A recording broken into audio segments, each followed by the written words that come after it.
Thousands of athletes and visitors are heading to Tulsa for this weekend's Ironman race. But some travelers say they're having a tough time finding rental cars. News on 6's Amelia McGavro is live with more for us. Amelia?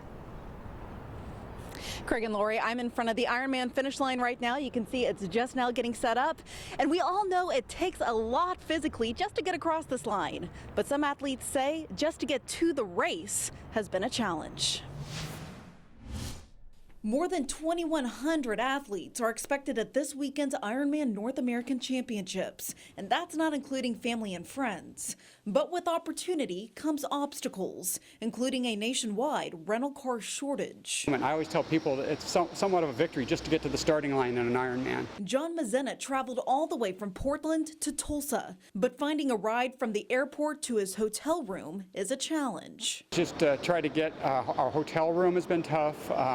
Get the flights here has been difficult. But then just even to get a car, I just went to all the other car places to get a car, and they're all sold out. We do have one budget, but there's a line of about 50 people, so it's going to take about 2 or 3 hours just to get a car. I guess that's why they call it Ironman. You have to be Ironman in line as well. Essentially what's happened is during the pandemic, the rental cars all sold off their fleet to raise cash to kind of survive the pandemic, and now there's a rental car shortage across the country, so we're feeling that here as well. Andrew Perini with the Tulsa International Airport has spoken to Uber and Lyft and other taxi services to try to get more drivers in town. But Gerald and Pam from Tampa says they're prepared because they booked their car months in advance. 9 months.